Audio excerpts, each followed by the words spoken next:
আমরা সবাই সনাতন ধর্ম অবলম্বী, হিন্দু ধর্ম অবলম্বী। অতএব বর্তমান দেখছি এই চিন্ময় প্রভু এবং গোপীনাথ প্রভু আছেন, এনারা বৈষ্ণব শিরোমণি, তাদেরকে আটকায় রেখেছে। এগুলো আমাদের খুব মনে, সনাতন ধর্ম অবলম্বী মানুষ যারা যে যেখানে আছো সবারই খুব খারাপ লাগছে না বাবা? তারা আমাদের মাথা বললেও ভুল হয় না, তাদের ধরে নিয়ে আটকায় রাখা এটা কি কর্তব্য? আমরা তো এখানে রাজনীতি করছি না, আমরা ভগবানকে, সেই আল্লাহকে, সেই গডকে, সেই ভগবানকে আমরা ভজন করছি অন্য ভাষায়, অন্যভাবে।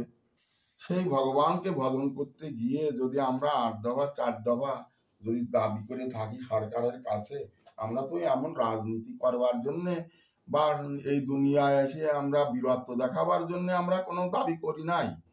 অতএব হে ভক্তগণ, তাদের এই উদ্ধারের জন্য আমাদের সব সনাতন ধর্ম অবলম্বীদের আমাদের একত্রিত হওয়া কর্তব্য, এবং একত্রিত হয়ে আমরা সকলেই তার জন্য সরকারের কাছে আমাদের আবেদন জানানো কর্তব্য বলে আমি আশা রাখি।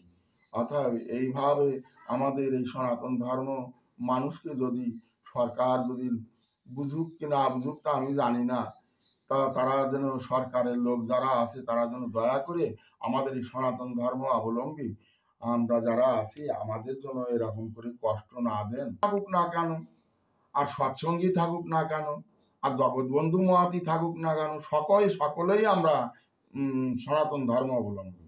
অতএব সনাতন ধর্ম যদি আমরা সেই সনাতন ধর্ম যদি আমরা পালন করতে নাই পারি, তাহলে আমাদের এই এই বাংলাদেশে আমাদের যে বেঁচে থাকা এবং আমাদের যে ধর্ম নিয়ে আমাদের চলাফেরা, যারা সনাতন ধর্ম অবলম্বী আছি তা যারা কীর্তনই করুক, আর যারা ভাগবত পাঠই করুক, যারা রামায়ণই করুক, আর যারা যারা যাই করুক না কেন, সকলেই তো আমরা সনাতন ধর্ম অবলম্বী। যে যেভাবেই ভজন করি আমরা তো সনাতন ধর্ম অবলম্বী। অতএব সকলেরই আমাদের কর্তব্য যে আমাদের একত্রিত হয়ে, এক হয়ে ওই গোপীনাথ এবং চিন্ময় প্রভু তাদেরকে উদ্ধার করে সরকারের কাছ থেকে আবেদন জানায় উদ্ধার করে আনা আমাদের সকলেরই কর্তব্য বলে মনে করি। অতএব আপনারা সকলে যে যেখানে আছেন সনাতন ধর্ম অবলম্বী সকলেই, হিন্দু সকলেই নিতাই গৌ সীতানাথ প্রেমানন্দে হরি হরি বলো, এই শব্দের ভিতরে সকলে আপনারা এসে আপনারা এই চিন্ময় গোপীনাথ প্রভুকে উদ্ধার করবার চেষ্টা করুন।